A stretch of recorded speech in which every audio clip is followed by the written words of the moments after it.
Welcome to Processing Purpose, a business and lifestyle podcast committed to having honest conversations about the stuff in our lives that is often suppressed, ignored, or overlooked. We are two brothers from very different backgrounds, but with one common goal. From entrepreneurship to relationships, from hobbies to house projects, nothing is off limits as we process becoming the best version of ourselves in business and life.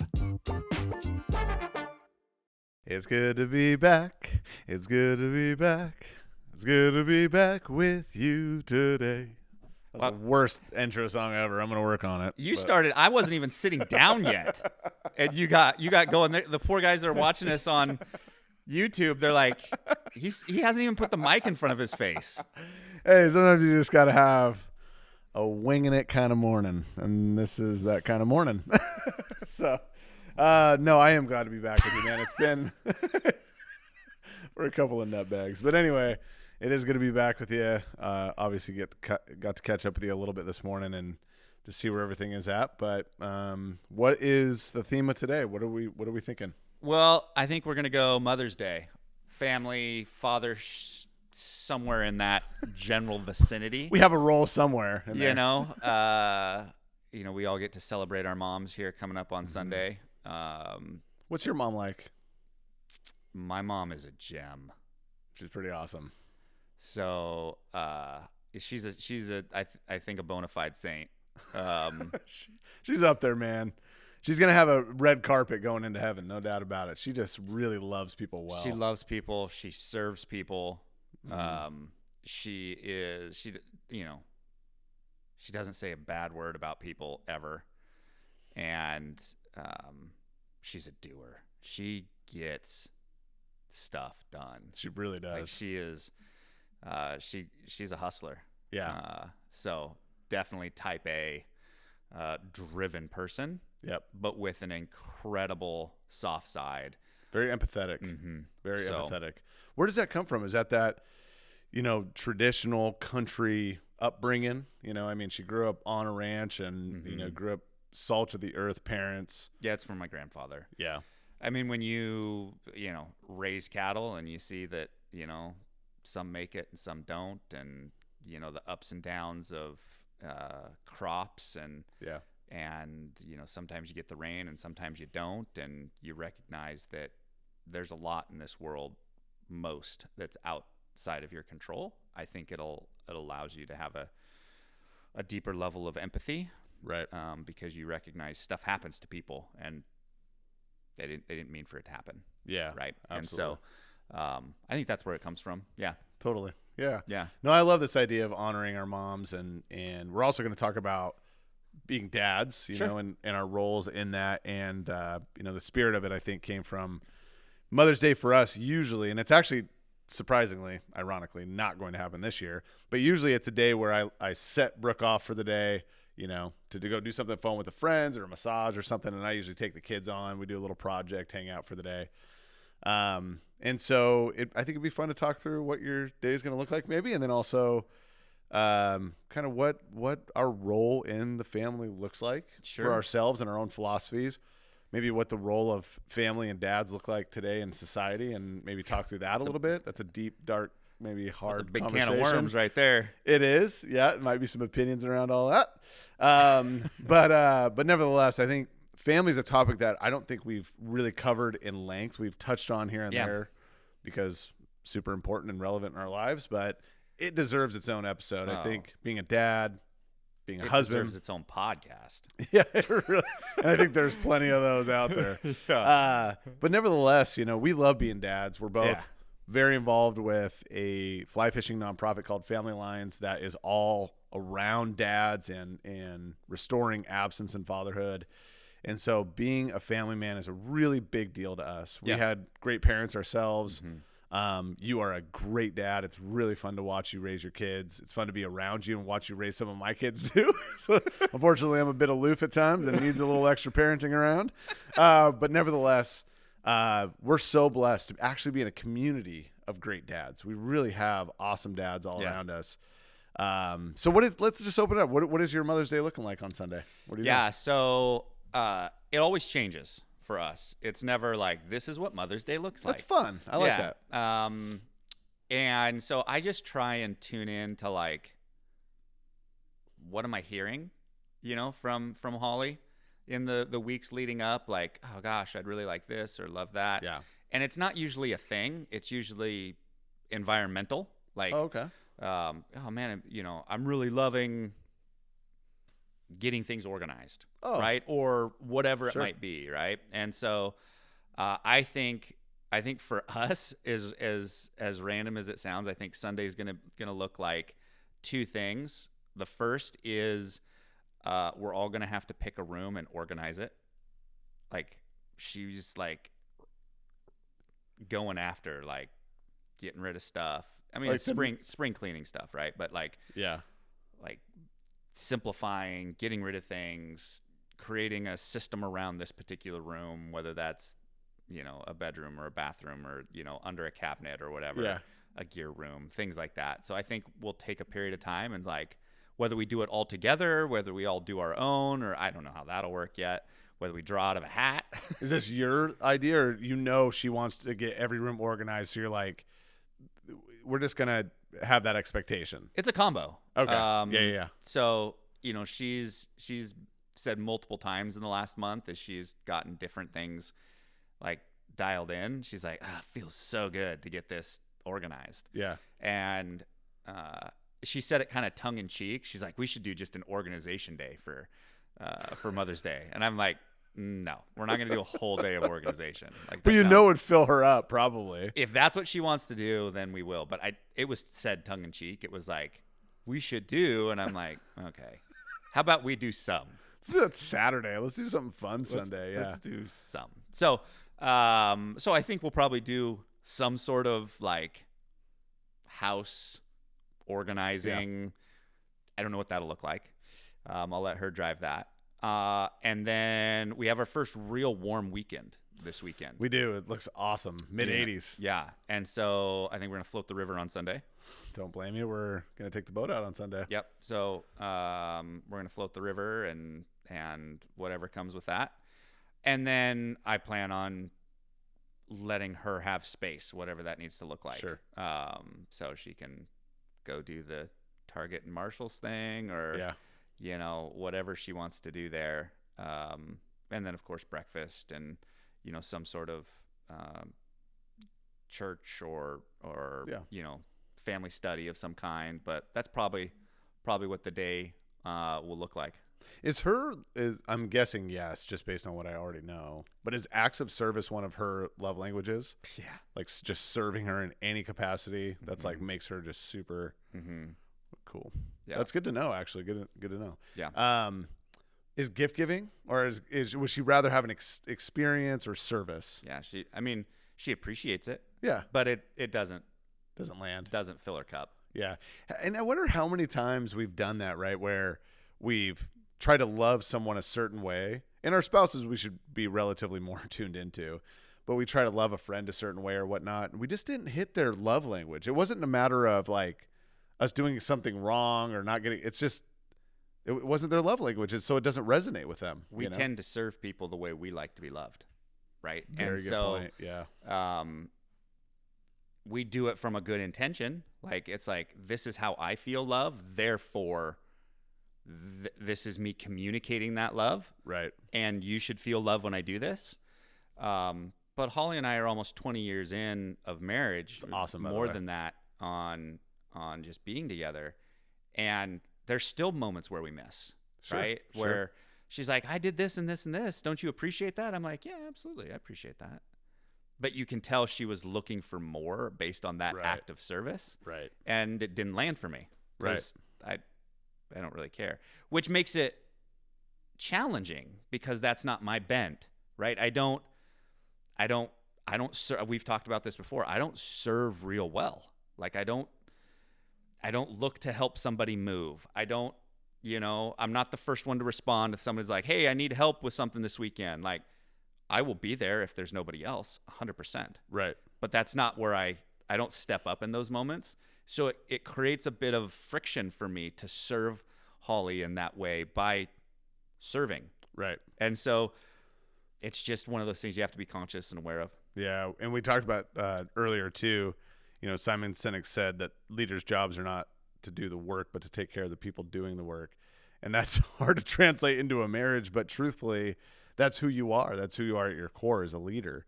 And I think that's probably where that stickiness is like, I'm not here to do the work. I'm here to make sure you have everything you need so you can do the work. That's right. And you do. It seems like you have everything you need. You're doing just fine. You don't need my help here. Not easy to converse through with a wife. Yeah. So, there's a bit of a learning curve and a bit of a dance to making sure that your spouse feels loved, and that it goes beyond just what you think that looks like. Yeah, absolutely. Yeah. How about for you guys? Yeah, Mother's Day, Brooke wasn't too sure. I originally thought it might be cool to try to get all the gals together and let them have a little day of fun. But it sounded like everyone was pretty scattered, family to family. So nothing really planned. Brooke already snuck off for a little massage like a week and a half ago. So, didn't want to make that redundant, although who doesn't want another massage every day? Oh no, another one. Yeah, that wouldn't have sucked. But thankfully, because of the nice weather, she was open to the idea of taking the boat out. I was sitting, where was that? I was on broker's tour, and I was out in Entiat, and I was just sitting there looking at the Columbia River, and it just looked stunning. You know what I mean? And so I'm thinking, let's get the boat out. Let's go take the kids out. Be cold. Yeah, I won't be swimming much out there. But the truth is, when you're out boating, the 80s are kind of that line. Yeah. That's like you're right on the line of being a little too cold. Yeah. Mm-hmm. So we'll probably just enjoy a little lunch and hang out on the water, and I don't know. We'll just make a day of it, which for us it's just being together. It's just spending time together, being isolated, not being distracted by everything else. When we're at home, we have fun and we do our best to play with the kids here and there, but as you know, there's just so much to do all the time just to simply clean. If I didn't clean for 3 days, just simply didn't clean the house, it would turn into a bomb. Sure. And so anyway, just grateful to get out there and just put everything aside and spend some time with the kids and with her. And so I'm really excited for that. Is her love language quality time? Totally. Quality time, physical touch. I'd say those are her too. Yeah. Quality time, physical touch. For me, it's words of affirmation. Yeah. And I would say gift giving, but only in the sense if it's made for me. If someone makes something for me, even if the kids make me a picture or a card. One of our agents she makes these really cool, what's it called? I don't know what it's called, but cool cutout cards where it's like pop-up card things. Sure. You know what I'm talking about? But she handmade it overnight. It took her a couple hours to make it, and she gave it to me, and she was like, oh yeah, I do this all the time. No big deal. And I'm like, this is like one of my favorite gifts I've ever had in my life. The thought that someone sat down for 2 hours to make this for me, that's a big deal. Certainly shines a light on handwritten cards and all that kind of stuff. Put the effort in. It really matters. It really makes a difference for people. So anyway, that's my it really makes a difference for you. No, I'm serious. No, for people like me. Because some people don't care. Yeah, they really don't. Some people are like, oh, that's cool. Check. And ends up in the the round file. So I think there's something interesting in there. Your default is like, listen, do this. But you have to match the energy of that person. Sure. And if you're wanting that person to feel special, like you have to communicate in the way that person would like to be communicated with. It's not super straightforward. And not super easy if you don't know that person at all. Like how in the world can you serve that person with their love language if you've just met them? Boy, that'd be such a cool insight to be able to know that about people before you meet them, or before a presentation or something like that, just to be able to tap into that. Sure. But that's the world. So, I don't know, we can launch into anything, but what's your philosophy on just being a dad? I mean, just in general, you've had a great dad. You have a great dad. You are a great dad. You've obviously ran into some challenges recently. You've shared them with failure, just emotional things, some hormonal changes going on. Like when you put on your dad hat, how do you see the world? I have to remind myself and my kids that I'm doing this for the first time. I'm writing that down. That was because wow. I get it wrong a lot. And even with great intention, everything that I'm doing with them is for the first time. The issue that they're having, the crash on the bike that they're having, the drama at school, the wins and the losses, it's all for the first time. Yeah. And so I try and give myself grace. I try and give my kids grace because they're doing it for the first time too. Mm-hmm. And if we zoomed all the way out, we're all doing all of this for the first time. Very good point. And,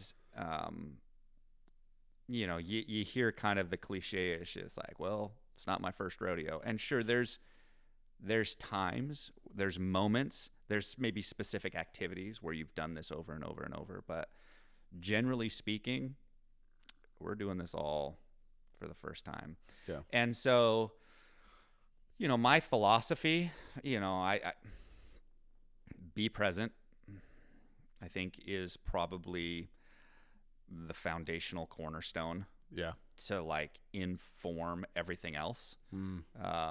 Because whether that's, how you play with them, how you communicate with them, how you love them,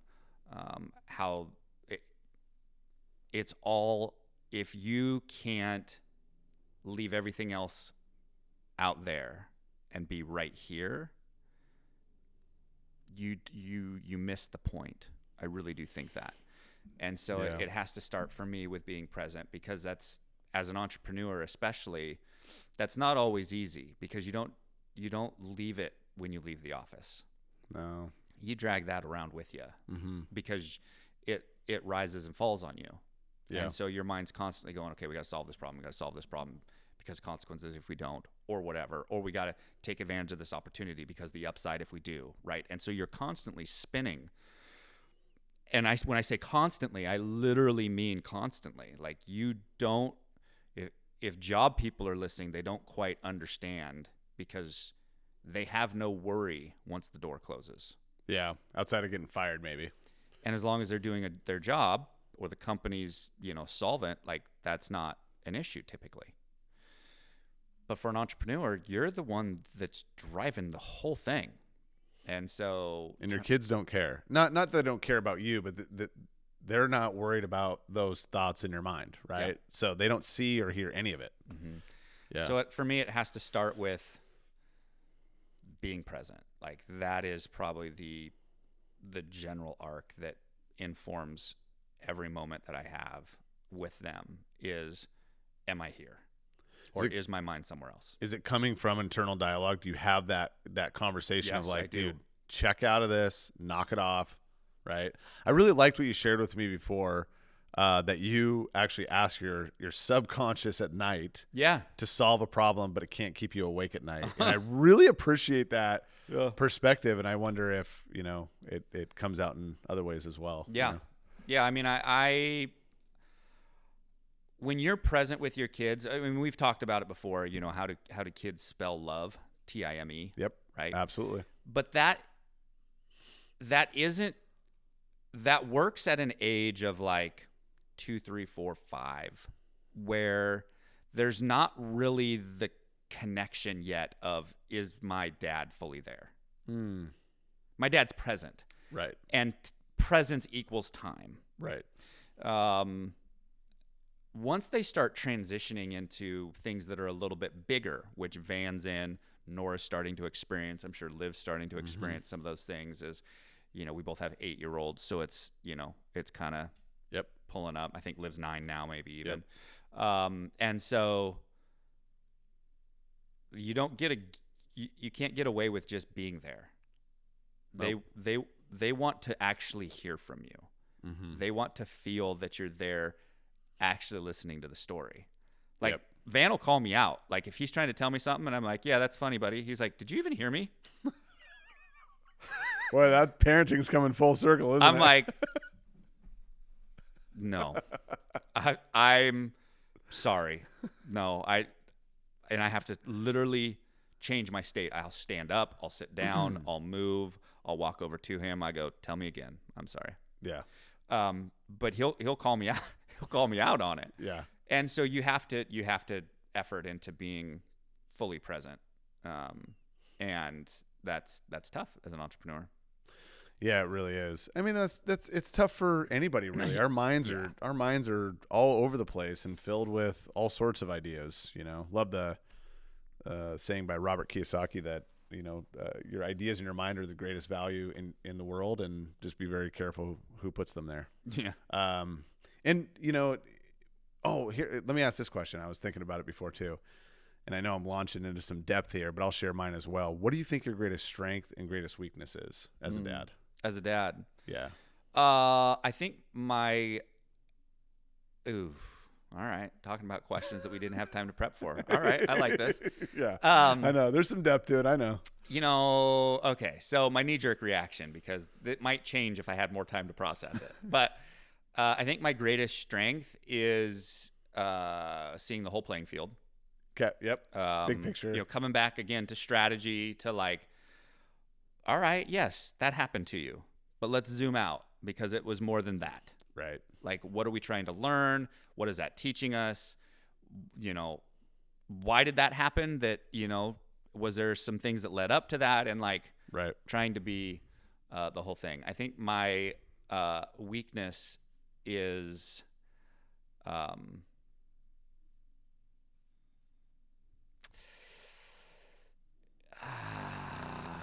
this is going to sound bad. Just you know what? Say it though, because I swear all of us have these thoughts and feelings, right? I think a lot of times when we feel these moments of vulnerability, we're actually saying the things most people are feeling and thinking already. Yeah, it's indifference. That's actually a really honest answer, and I really appreciate it. I think that there's an element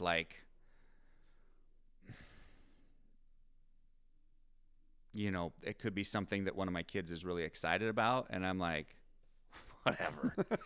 or they're excited about something and they continue to talk about something, and I'm not going to give examples because my kids will listen to this, because I don't want them to feel like I don't care. But it's like, okay, I get it. Yeah, we've talked about this a lot. I don't understand it. I'm sorry. Yeah. And there's a bit of, I don't always take the necessary steps to fully commit to being excited about what they're excited about, or engaging in that excitement. Yeah. And there's a bit of indifference there for me. Yeah. Yep. I appreciate that answer. And I think most people have felt that way or do feel that way. So that's really honest. All right. Your turn. My greatest strength, I believe, is I really believe I make my kids feel loved. I really feel like they would tell you at the end of the day that my dad loves me deeply. And I feel like that's, for me, that means everything.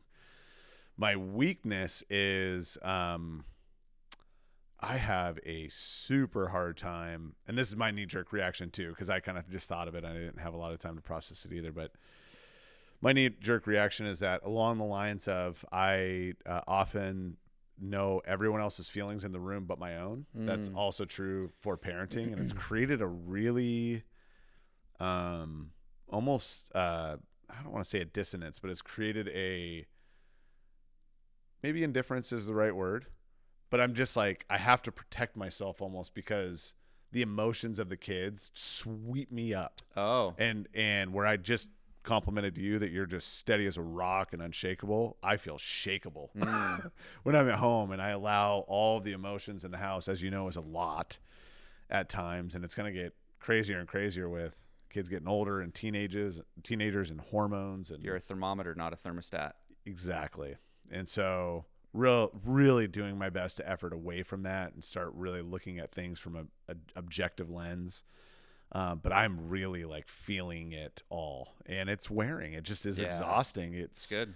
And it's not fair to myself. I need to do a better job of setting boundaries and not allowing that to happen. But, when you're in the mix of it all and there's just a scenario or a situation, it just needs to be taken care of. Yeah. Not really avoidable, and it needs to be handled.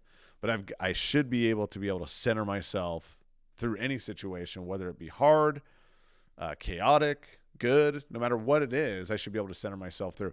In some ways, I feel like indifference, if that is the right word, actually is making me feel a little bit more stoic. It's Sure. actually making me feel like maybe not caring is not such a bad thing sometimes, because I got to tell you, when you care too much, it's exhausting. It's just, your nervous system, everything.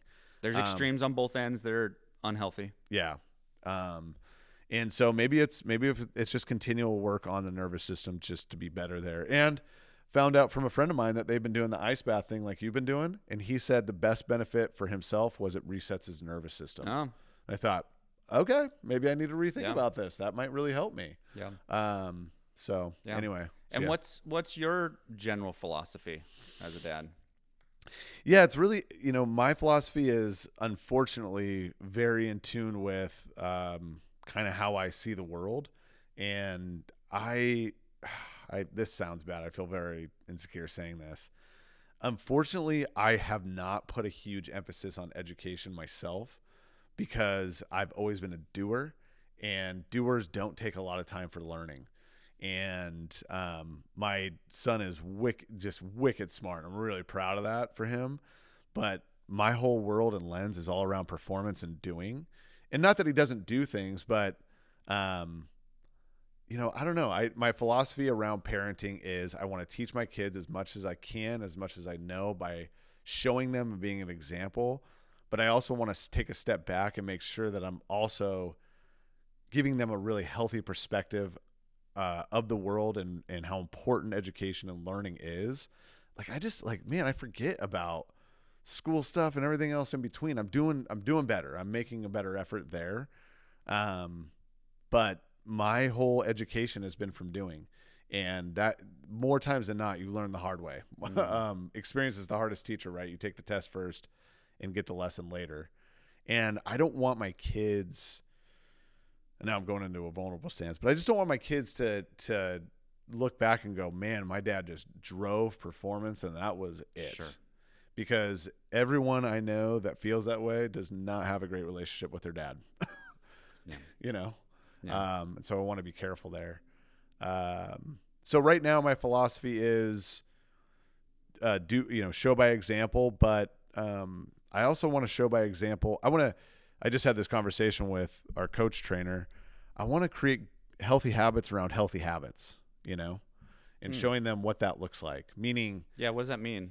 Meaning, showing them by example what it looks like to create really healthy boundaries and say, it is okay to sit down for an hour and read a book and really absorb a learning instead of going, I should have taken that hour to do something. I could have done something. I could have gotten something done, And it's like that philosophy, it's just a recipe for burnout. And I just don't want to see my kids burn out in that same way. So I just want to have really healthy habits around it all, having better habits throughout my day that make me a better person and make me a little bit more well-rounded, Yeah, I mean, they're watching us, right? Yeah.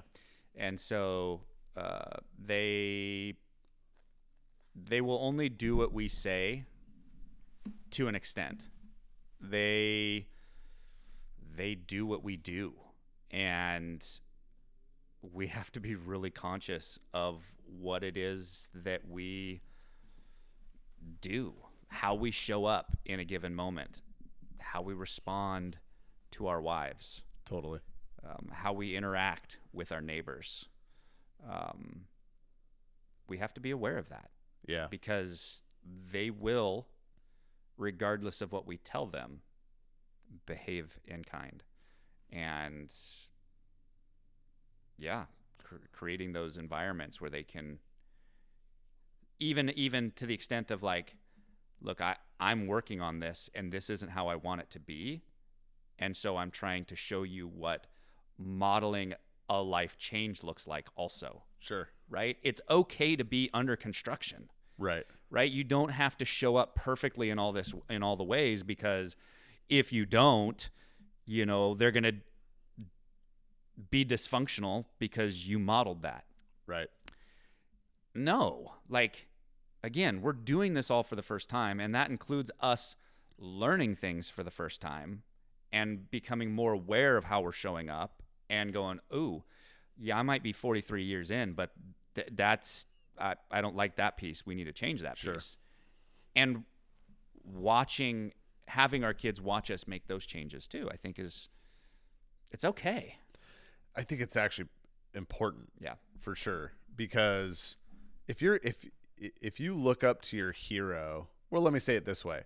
When any one of my heroes along the way showed any sign of transparency and vulnerability about what they were going through, I immediately respected them more. I immediately wanted to listen more intently. It was more relatable. Yeah. People that are perfect are not relatable to me. Yeah. It's not who I am. What do you let me ask this question too. I think it's kind of interesting. What do you think in ways you're like your dad, and what do you think in ways you're not like your dad? I think I'm a lot like my dad. Do you? My dad is a little stoic, and efforts to feel emotions. It's efforting to feel emotions is a better way to put that. They don't come naturally. He's a leader, and in the ways I'm not like my dad are, and I love you, Dad, but hear my heart with this. It's the things that I've observed the consequences of that behavior and trying to create balance in those things. Sure. I think you'd appreciate that statement. Yeah. Trying to lean more into emotion, trying to be,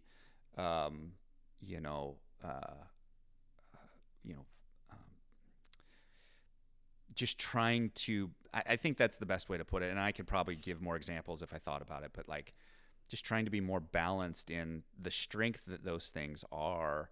Just like anything, if you're too much of that, it becomes a bit of, it's too much. And so you have to be able to go the other direction as well.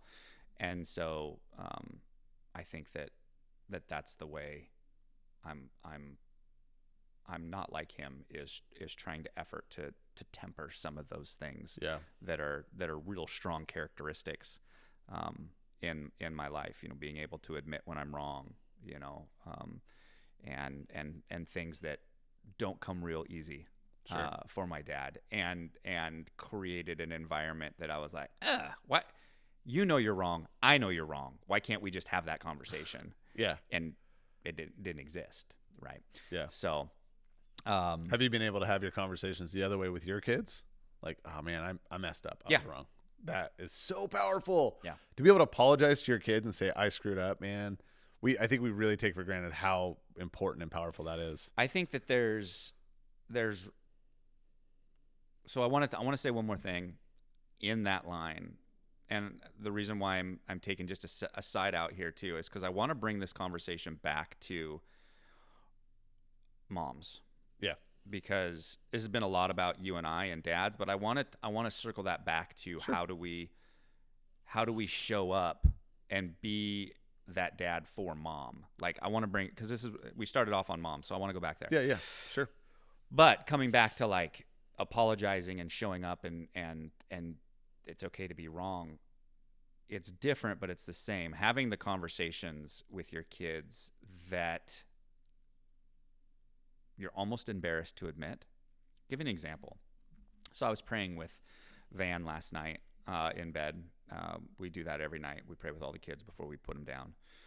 And so I was praying with Van and my earnest prayer for him as I was praying for him last night is that he would have the opportunity to have a real experience with God, with the Lord, and that experience would temper the doubt that we all feel of, is this real?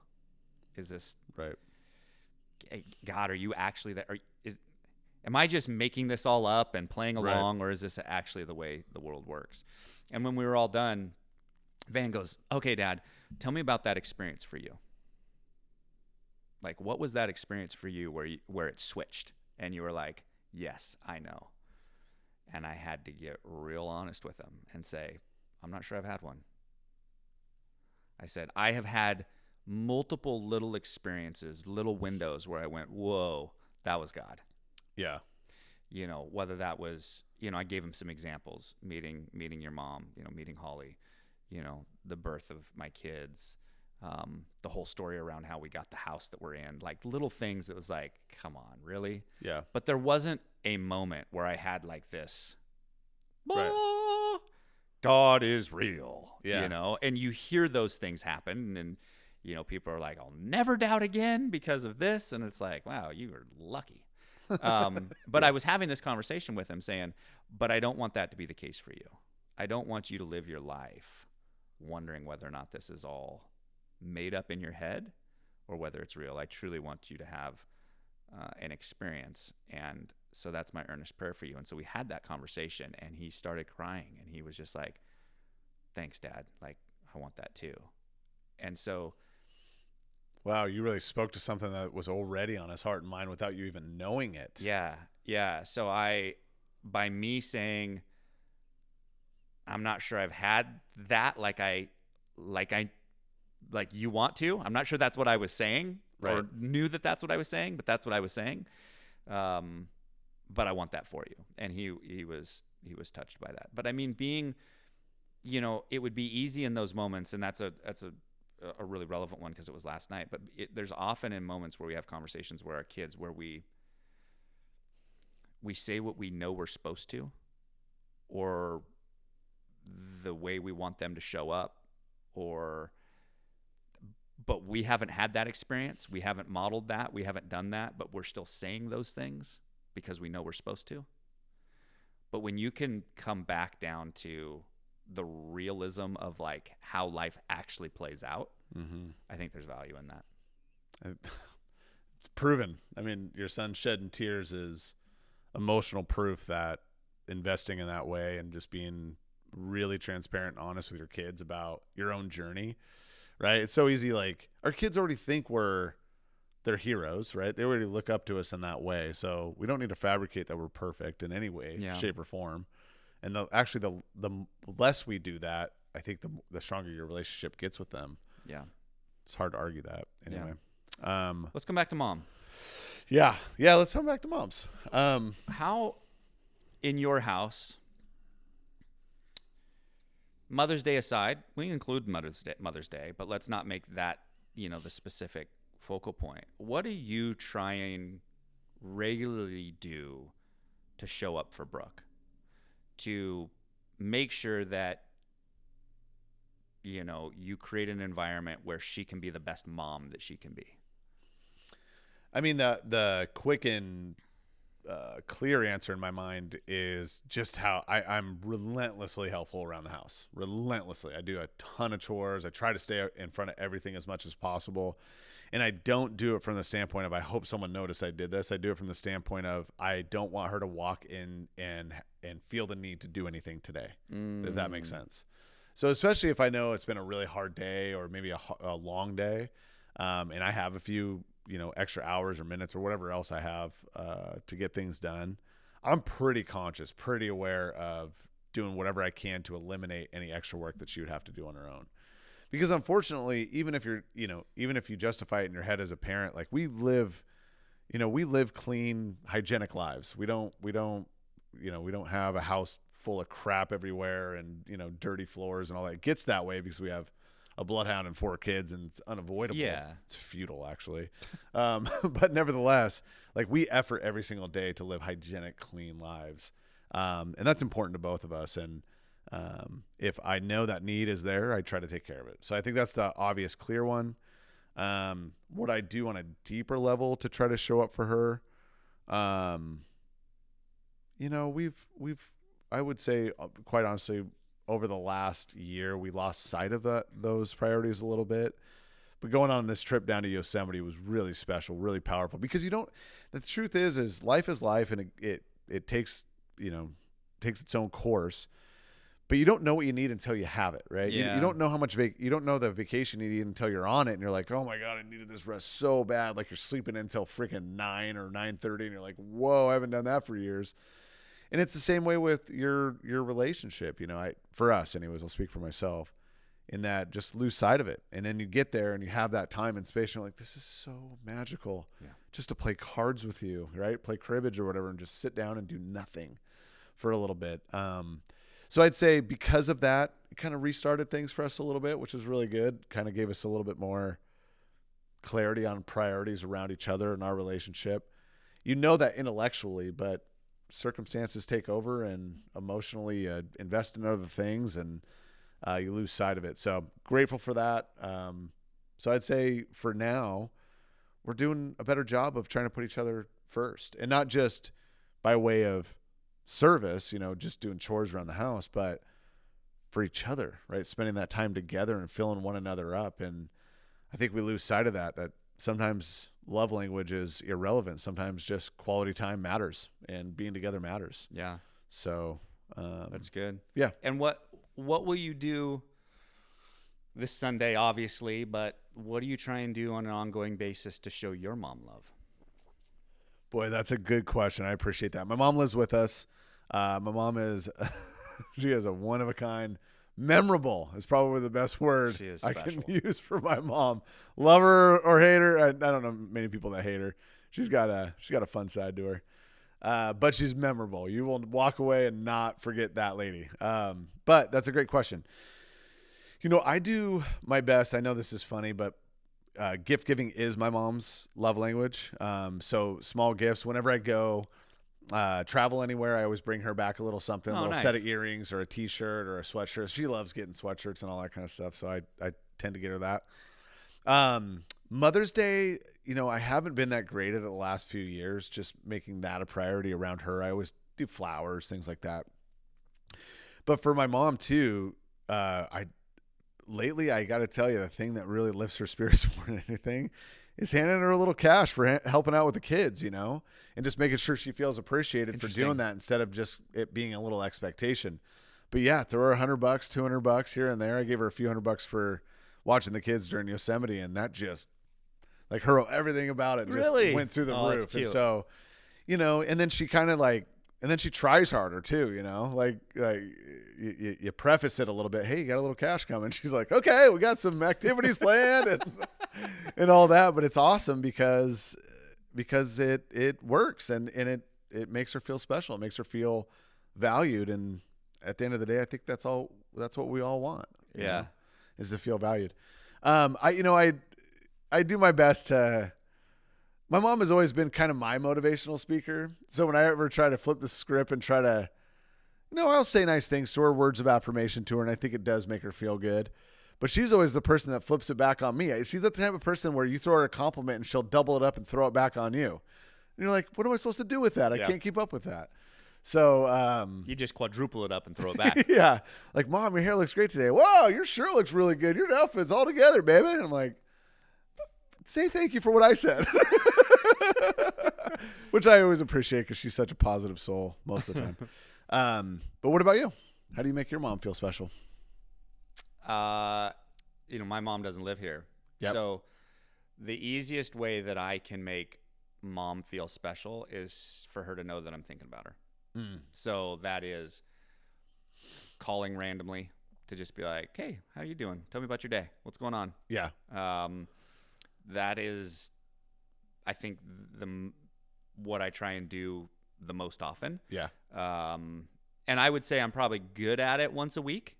Oh, that's pretty good. I'd say that rhythm's pretty good for most. I'm sure I skip here and there, but there might be a couple of weeks where, I might double up or whatever. But I try and intentionally call, even if it's just for 10 minutes as I'm driving between locations or things like that. And but I try and call more, periodically with no time limit either, of just like, give me the update. What's going on in your world? And we'll talk for 30 or 45 minutes. That's pretty good too. About something. So, but that's what I try and do for her, is just let her know that I'm thinking about her. And that's been I would say enough. I'm not sure that's the right word, but that's been the ticket. Back to, your your internal growth of becoming a better empathetic listener. For someone like your mom, my mom too, or anyone that pours themselves out constantly and consistently for other people, just saying, hey, I'm here to listen to you. Whatever you got on your heart, on your mind, just give it to me. I'm here to listen. What's going on? Yeah. Dude, that person feels so valued because they just don't get that opportunity very often because they never expect it. Mm-hmm. They never expect it. Totally. And coming back to what we talked about earlier in this episode, like there's also got to be a balance of how do they feel love. Sure. Right? Yep. And so, yes, they may want to talk and have a conversation and great. And there also might be like, they just want the pair of earrings, or they just, that's how they feel like you're thinking of them in that. Yeah. Right. And so there's both, and there's not a one size fits all, right. Which I think is why it's valuable for us to talk about. Here's how I do it. Here's how you do it. Right. We have different, but I think we need to effort to figure out what that is. Right. I think that should be the point. Right. I don't think you can ever go wrong with like calling up and seeing how things are going. Like that's, time is time. And I think as our parents age, there's a very real deficit in that time because they're doing their thing. We're doing our thing. And, your mom lives with you, so it's a little bit different. Right. But yeah. And I also want to speak to as well, we don't have to launch into it, but we've talked about holidays in the past and celebrations. We also know this can be real pain for people too, right? Yeah. People have lost their moms. Some people have terrible relationships with their moms. So Mother's Day is not a good feeling. It's kind of it's just another day kind of a thing. But here's maybe just a different perspective. I'm not trying to insert myself into your world and project my ideals on you, but maybe it's a day of nurturement. Maybe it's a day of just whatever that looks like for you, right? Everyone and everything needs nurturement. Is nurturement a word? Nurturing behavior. But we all need to be nurtured. Let's just say it that way. In one way or another. And I think maybe looking at it from that standpoint of, hey, how can I look at this day as a way to maybe nurture somebody else, right? Or allow myself to be nurtured. Go pamper yourself for the day, right? Go get a massage, go do something good for yourself, whatever that might look like. So I don't want to just assume everybody's got awesome moms or has their mom. This can be a hard day for some people too. So just didn't want to ignore that. Just want to speak to that. Yeah. It's easy to make some assumptions there and but you're right. Some people don't have their moms. They're gone. Yep. Right. And so this is a day of reflection and maybe some joy of what was, but maybe a day of like the grief of what's not, the opportunity that's lost there. And that's very real. Could also be a day of legacy because of that, right? That, hey, this is a day of really painful loss, but what could I possibly do that carries my mom's legacy on, that she touched the world in so many ways. How can I continue that on? Mm-hmm. It's just a different perspective. Not saying it's the right one, just a different perspective. Mm-hmm. Cool. Well, I think we've covered quite a lot today. Yeah. I don't think there's much more to touch on. I love being a dad. I'm sure there's lots more to touch on. Oh, there is lots more to touch on for sure. Let me ask, any other questions that you want to go over, things you want to touch on before we go? No, I say that only to be like, we didn't touch everything. Yeah. Not that I have like a bag of questions that we're going to dive into now. And now's when the episode really starts. But yeah, I come up with a way to show your mom love, come up with a way to help your kids show mom love. The thing that I appreciate about the school system is they usually are doing something in the weeks leading up to like have a gift. It's usually just something cutesy, or it's a picture, or it's a keychain, or it's a bracelet or something like that. But it's still, it's a gesture. It's still something.